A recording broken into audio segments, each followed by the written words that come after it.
जोहार झारखंड में हूं संतोष कंगवार। बुलेटिन की शुरुआत करेंगे एक बड़ी खबर के साथ। बड़ी खबर हजारीबाग से, जहां डीजे बजाने को लेकर हुआ विवाद हिंसक झड़प में बदल गया। पद्मा ओपी के लाठी गांव में घटना है, जहां डीजे बजाने से मना करने पर दो पक्षों के बीच कहासुनी शुरू हो गई, जो देखते ही देखते मारपीट में बदल गई। पीड़ित का आरोप है कि करीब 7 लोग उनके घर में घुसे और धारदार हथियार से हमला बोल दिया। हिंसक झड़प में दोनों पक्ष के 5 लोग घायल हो गए। सभी घायलों को शेख भिखारी मेडिकल कॉलेज अस्पताल में भर्ती कराया गया है।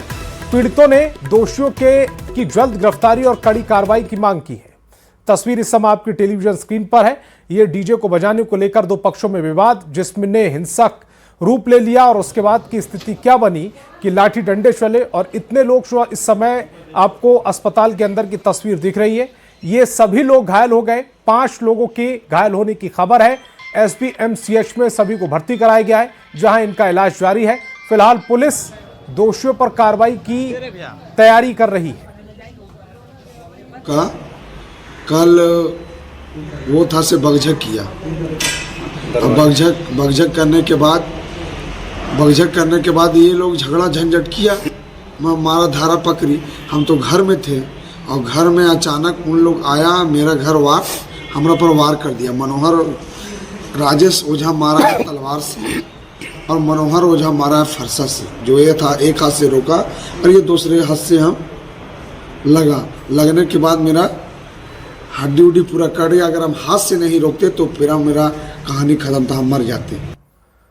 रांची से बड़ी खबर है। धुरवा से लापता बच्चों की तलाश जारी है। रांची पुलिस ने कई जगह पोस्टर लगाए। अंशिका की जानकारी देने की अपील है। जानकारी देने वालों को 51,000 का इनाम मिला। 2 इनाम मिलेगा। 2 जनवरी को लापता हुए थे दोनों। 5 साल का अंश और 4 साल की अंशिका फिलहाल लापता है। रांची से बड़ी खबर। धुरवा से लापता बच्चों की तलाश फिलहाल पुलिस कर रही है। पोस्टर लगा दिए गए हैं। अंशिका इनके नाम है और जानकारी देने वालों को 51,000 रुपए का इनाम देने की घोषणा की गई है। 2 जनवरी को दोनों लापता हुए। उम्र बताई जा रही है। जो बच्चा है यानी कि अंश है उसकी 5 साल और जो बच्ची है यानी कि अंशिका उसकी 4 साल है।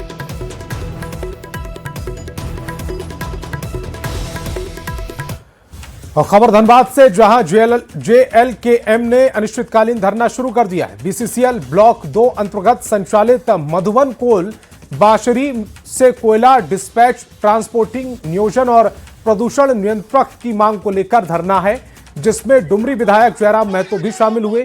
इस दौरान जयराम महतो ने बीसीसीएल और स्थानीय जनप्रतिनिधियों पर निशाना साधा। जयराम महतो ने कहा कि कंपनी केवल मनमानी करती है। प्रदूषण पर नियंत्रण को लेकर कोई कारगर कदम बीसीसीएल प्रबंधन नहीं उठा रहा है। पशु पक्षियों को भी जीने का अधिकार है, तो राइट टू लाइफ हमारा खत्म हो रहा है। देखिए इस आसपास के पर्यावरण को देखिए, आसपास के वातावरण को देखिए। हमारा राइट टू लाइफ संकट में है, जो हमारा मौलिक अधिकार है। तो सोचिए आज माफिया कितना हावी है। दिला पाते हैं तो आपके होने और मेरे होने का कोई औचित्य ही नहीं रह जाएगा। मुख्य रूप से जिम्मेदार ये जो प्रबंधन है और यहाँ के जो जनप्रतिनिधि हैं वो मुख्य रूप से जिम्मेदार है। दुमका रेलवे स्टेशन पर कोयला रैक हटाने की मांग को लेकर धरना प्रदर्शन जारी है। रविशंकर मंडल के नेतृत्व में स्थानीय लोग शामिल हुए। दरअसल कोयला डंपिंग यार्ड को लेकर 2 सालों से आंदोलन चल रहा है। बावजूद सत्ता पक्ष हो या फिर विपक्ष, कोई भी स्थानीय लोगों का साथ नहीं दे रहा, जिसको लेकर लोगों में आक्रोश है। शहर की बड़ी आबादी प्रदूषण से प्रभावित है, लेकिन इस गंभीर मुद्दे पर कोई भी गंभीर नहीं है।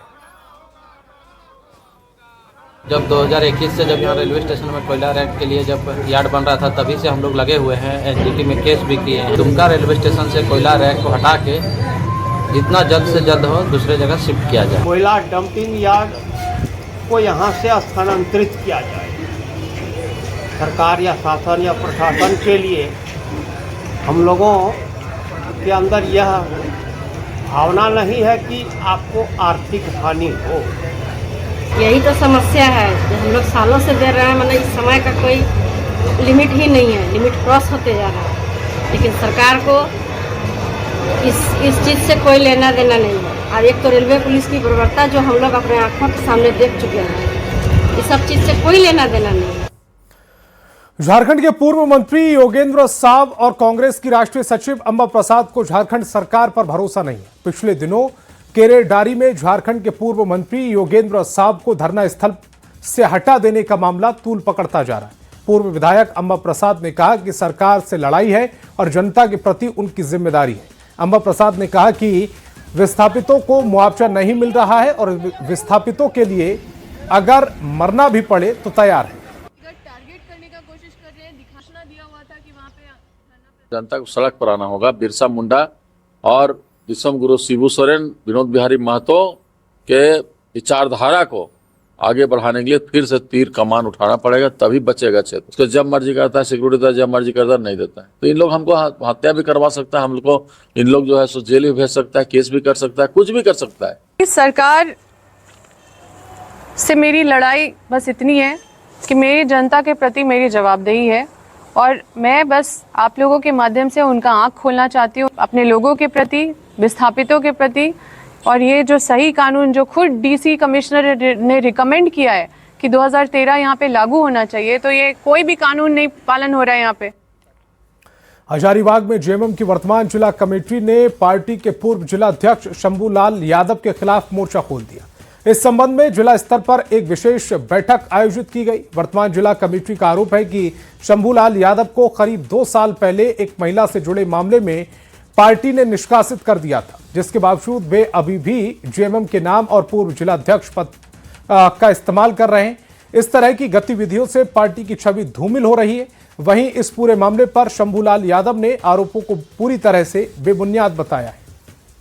अधिकारी कोई भी अगर माननीय हेमंत सोरेन जी के नाम से अगर वो कहीं पर अगर रोप जमाता वो गलत है, उसको तरजीह ना दें। शंभूलाल यादव जी का प्रति जो रवैया भी दिन प्रतिदिन देखा जा रहा है, वो पार्टी का छवि धूमिल करने की कोशिश कर रहे हैं और उसमें हम लोग तमाम जितने भी हैं शासन प्रशासन से लेकर के सभी ऑफिस में ये एक बार फिर से अवगत करा देंगे कि इनका कहीं कोई पार्टी लेवल पर कोई कार्यरत नहीं है।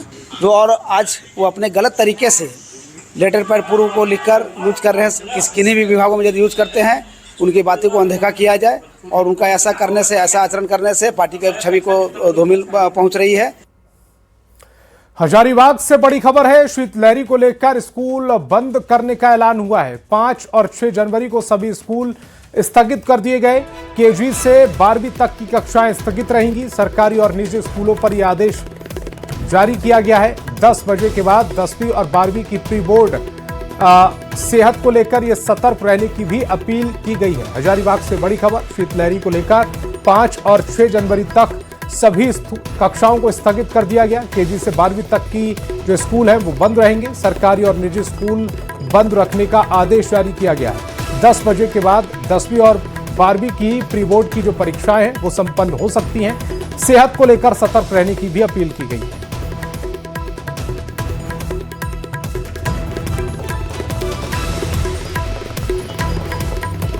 और बोकारो से भी स्कूल बंद रहने की खबर आ रही है। बोकारो में 5-6 जनवरी को स्कूल बंद रहेंगे। मौसम विभाग ने अलर्ट जारी किया है। ठंड को लेकर येलो जोन में जिले को रखा गया है। केजी से 12वीं तक की जो कक्षाएं हैं, क्लासेस हैं, वो बंद रहेंगी। 10वीं 12वीं की परीक्षा हो सकती है। बोकारो डीसी ने यह आदेश जारी किया है। तो अगली खबर बोकारो से, जहां बोकारो में 5 से 6 जनवरी को स्कूल बंद रहेंगे। मौसम विभाग के अलर्ट के बाद यह फैसला लिया गया। ठंड को लेकर येलो जोन में रखा गया है जिले को। केजी से 12वीं तक की जो क्लासेस हैं वो बंद रहेंगी। 10वीं और 12वीं की परीक्षाएं संपन्न हो सकती हैं। बोकारो डीसी ने ये आदेश जारी किया। और बांग्लादेश में हिंदुओं के खिलाफ हो रही हिंसा पर विरोध प्रदर्शन रांची में भी देखने को मिल रहा है। रांची के पहाड़ी मंदिर से लेकर मशाल जुलूस निकाला गया जो अलवर्ट एक्का चौक तक पहुंचा। इस दौरान हिंदू संगठन से जुड़े लोगों ने बांग्लादेश में हिंदू अल्पसंख्यकों पर हो रहे कथित अत्याचारों और मानवाधिकार हनन के प्रति अपना विरोध दर्ज कराया। मोहम्मद यूनुस की सरकार के द्वारा उसके खिलाफ आक्रोश है और आक्रोश हम लोग जो रैली है पहाड़ी मंदिर से निकल करके अलवर्ट एक्का चौक पर समाप्त हो रहा है। भारत सरकार से हमारा मांग है, कुछ वर्ष पूर्व एनआरसी का शुरुआत हुआ था। एनआरसी के तहत वहाँ के हिंदुओं को लाकर पहले संरक्षित किया जाए और जिस प्रकार पाकिस्तान को मुंहतोड़ जवाब दिया गया था सर्जिकल स्ट्राइक के माध्यम से, एयर स्ट्राइक के माध्यम से। बांग्लादेश को छोटा सा देश है, हम लोग की द्वारा बनाया गया देश हमारा बच्चा, उसको तुरंत साफ करो, टीपू चंद को इंसाफ दो और बांग्लादेश को साफ करो। और बांग्लादेश में हिंदुओं पर हो रहे अत्याचार के विरोध में धनबाद में सनातन धर्म जागरण समिति की ओर से प्रदर्शन किया गया। रणधीर वर्मा चौक पर विरोध प्रदर्शन में सांसद ढुल्लू महतो, पूर्व सांसद पीएन सिंह, विधायक राज सिन्हा के साथ कई हिंदूवादी संगठनों के लोग शामिल हुए। धरना प्रदर्शन के बाद बांग्लादेश के पीएम का पुतला जलाया गया। प्रदर्शनकारियों ने बांग्लादेश में हिंदुओं पर हो रहे हमले को मानवाधिकार का उल्लंघन बताया। साथ ही केंद्र सरकार से बांग्लादेश पर दबाव बनाकर धार्मिक स्वतंत्रता सुरक्षित करने की मांग की।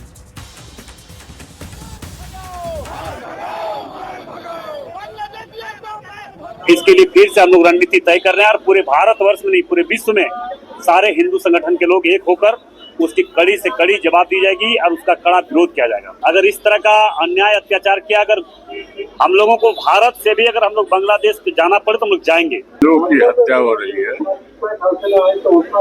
हिंदुओं पर अत्याचार हो रहा है, हिंदुओं का उत्पीड़न हो रहा है और वहाँ का की सरकार मुखदर्शक है। से आप लोगों के माध्यम से हम तमाम हिंदू भाई बहन को हम एक होने के लिए कहेंगे और जो अन्याय अत्याचार करेगा उसके विरोध में हम लोग प्रदर्शन करेंगे और उसका मनोबल को गिराएंगे। हम लोग को एक होने की समय आ गई। भारत सरकार सक्षम है इस तरह की घटनाओं पे पूर्ण विराम लगाने में और अविलंब इस पे पूर्ण विराम लगना चाहिए, जिससे कि एक एक भारतवासी के चेहरे पे जरा सी भी सिकन नहीं आए और सुख और शांति की नींद आए। जरूरत पड़ने पर बांग्लादेश के सारी सीमाओं को अभी पूरी तरह से सील करिए। आप वहां से एक भी और बीएसएफ के लोगों को फ्री हैंड दीजिए। और देवघर पहुंचे मुख्य निर्वाचन आयुक्त ज्ञानेश कुमार सीधे बाबा बैद्यनाथ मंदिर सपरिवार पूजा अर्चना करने के लिए पहुंचे। इस बीच मंदिर में कड़े सुरक्षा के इंतजाम किए गए थे। उन्हें देवघर प्रशासनिक भवन के ऊपर संकल्प कराया गया, जिसके बाद बाबा बैद्यनाथ मंदिर के गर्भगृह में पहुंचकर उन्होंने रीति रिवाज से बाबा भोलेनाथ की पूजा अर्चना की। मुख्य निर्वाचन आयुक्त ने बाबा बैद्यनाथ मंदिर में पूजा अर्चना की और देश की मंगल कामना की।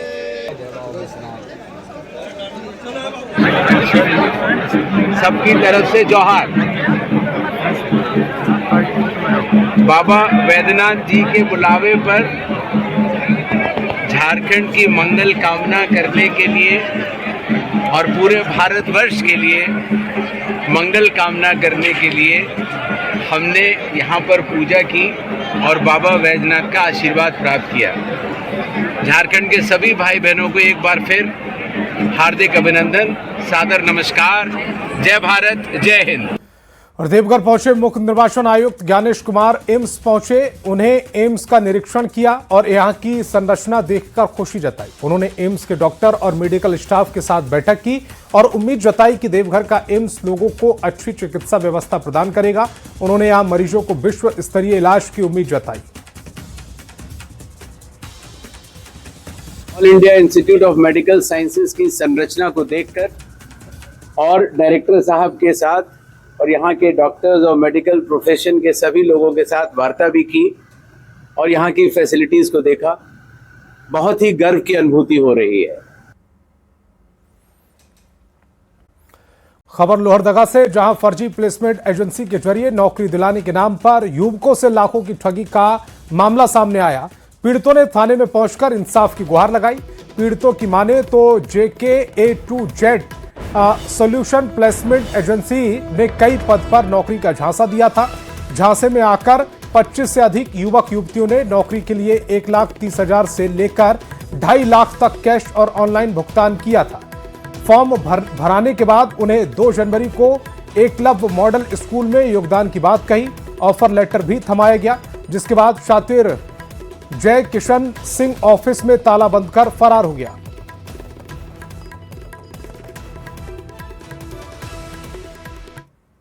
लिया कैश पैसा और ज्वाइनिंग दिया और उसके बाद में 1-2 तारीख को बुलाया था। हम लोग जहाँ सेंटर दिया था वहाँ पे गए थे, कोई नहीं मिला। फिर उसके बाद हम लोग यहाँ आ गए। फिर उसका मोबाइल उसी दिन से स्विच ऑफ है।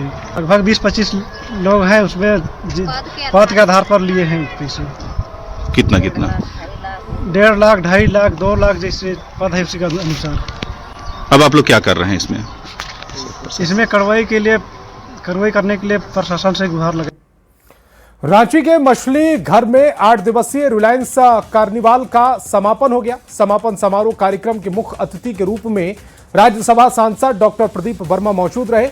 इस कार्निवाल के जरिए 9 अवार्ड बांटे गए। कई तरह के इवेंट हुए जिसमें डांस, पेंटिंग के साथ फैशन शो का भी आयोजन किया गया। कार्यक्रम में शामिल सांसद प्रदीप वर्मा ने आयोजन की जमकर सराहना की। मानता हूं जो हजारों लोगों के जीवन में खुशियां लाता है। 65,000 लोग इस दौरान आए। आप कल्पना करिए, इतने लोगों की जरूरत है ये कार्निवाल, और इस जरूरत को हर वर्ष जिस भाव से, जिस डेडिकेशन के साथ प्रतुल जी और विद्या जी पूरा करते हैं, जिस डेडिकेशन से इस कार्निवाल का आयोजन करते हैं, वो वास्तव में उदाहरण देने योग्य है और लोगों को इससे प्रेरणा लेकर के इसका रेप्लिकेशन करना चाहिए। रामगढ़ के शाबनी मैदान में सैयद मुश्ताक अली ट्रॉफी का आतिशबाजी के बीच भव्य स्वागत किया गया। रामगढ़ जिला क्रिकेट एसोसिएशन ने यह स्वागत किया। इस मौके पर क्रिकेट खिलाड़ियों ने जमकर हिप हिप हुर्रे का नारा लगाकर ट्रॉफी का जोरदार स्वागत किया। संगठन के सचिव ने बताया कि ट्रॉफी के जीतने के बाद झारखंड के जिले के प्रति भाव खिलाड़ियों में कई नई ऊर्जा का संचार हुआ है। उनमें जीत का जज्बा झारखंड के खिलाड़ियों ने भर दिया है। रामगढ़ आ गया है। 90 वर्षों के इतिहास में ऐसा पहली बार है कि झारखंड ने सैयद मुश्ताक अली T20 ट्रॉफी को जीता। देख सकते हैं रामगढ़ के छावनी मैदान में यहाँ पर ट्रॉफी को देखने के लिए बड़ी संख्या में भविष्य के खिलाड़ी आए हुए हैं। और यहाँ पर रामगढ़ क्रिकेट एसोसिएशन के सचिव है, कैसा लग रहा है? 90 झारखंड स्टेट क्रिकेट एसोसिएशन का इतिहास 90 वर्षों का है और पहली बार हमारे लड़के ने सैयद मुश्ताक अली T20 ट्रॉफी जीतकर झारखंड को जो गौरवान्वित करने का काम किया, पूरे झारखंड स्टेट क्रिकेट एसोसिएशन के पदाधिकारी और खिलाड़ी को बहुत बहुत बधाई। इससे लगता है आगे का रास्ता खुलेगा जिले के खिलाड़ियों के लिए। बहुत रास्ता खुलेगा। बहुत रास्ता खुलेगा ना? बहुत रास्ता खुलेगा। अच्छा, कैसा लग रहा है, कैसा महसूस हो रहा है? बहुत बढ़िया लग रहा है। अच्छा झारखंड के लिए गौरव की बात है। गौरव की बात है। तो कुछ बच्चे हैं, कैसा लग रहा है ट्रॉफी देखकर? तो देख सकते हैं काफी यहाँ पर उल्लास का माहौल है और बच्चे कहीं ना कहीं काफी खुश है सैयद मुश्ताक अली ट्रॉफी को देख करके। और ट्रॉफी के यहाँ भव्य स्वागत किया गया है। इस तरफ देख सकते हैं सैकड़ों लोग यहाँ पर आए हुए हैं इस ट्रॉफी का वेलकम करने के लिए। तो कहीं ना कहीं ये रामगढ़ के लिए एक गौरव का पल है और बच्चे भी जो है इस ट्रॉफी को देख करके आगे का रास्ता तय करेंगे। जावेद खान, न्यूज़ 18 रामगढ़। खबर धनबाद से, जहां अपराधी बेखौफ दिख रहे हैं। अपराधियों ने फिर एक बार ज्वेलर्स शॉप को अपने निशाना बनाया। धनबाद रांची मुख्य मार्ग के महुदा थाना क्षेत्र के महुदा बाजार की घटना है, जहां लक्ष्मी ज्वेलर्स में बीती रात अपराधियों ने लूट की वारदात को अंजाम दिया। इस दौरान पड़ोस की एक महिला को भी बंधक बना लिया गया। जिस दुकान में लूट हुई वहां के महुदा थाना कुछ ही मीटर की दूरी पर है। जानकारी मिलते ही पुलिस डॉग स्क्वाड के साथ अपराधियों की तलाश में जुट गई, लेकिन अभी तक कोई सुराग हाथ नहीं लगा है। जैसे कुछ आवाज सुना तो हम बाहर निकले, गेट खोले तो उसके बाद जैसे वो लोग को पता चल गया लोग घर का आदमी जग गया है तो घुस के मेरा घर घुस गया। घर घुस के हमारा बच्चा सोता था, वो लोग को एकदम चाकू छुरा दिखा दिया। मेरा बच्चा सो डर के मारा सपट गया। बोला चुपचाप रहे, मुंह बंद कीजिए, इतने बात बोला था। लोग आए, उस समय पेट्रोलिंग गाड़ी भी आया। उसके बाद आधे घंटे बाद बड़ा बाबू आया, वो आकर के अंदर घुस के बेड को लिए सारा कुछ, फिर बोला अभी बंद कर दीजिए, अभी हम लोग अपना प्रोसेस करते हैं, उसके बाद फिर इसको खोलिएगा। 5-6 लाख के अप्रोक्स कर दीजिए। हाँ, कैमरा का DVR वो काट के ले गया है, जिसके ताला 4 ताला तोड़ा है और हाँ ग्रिल उखाड़ करके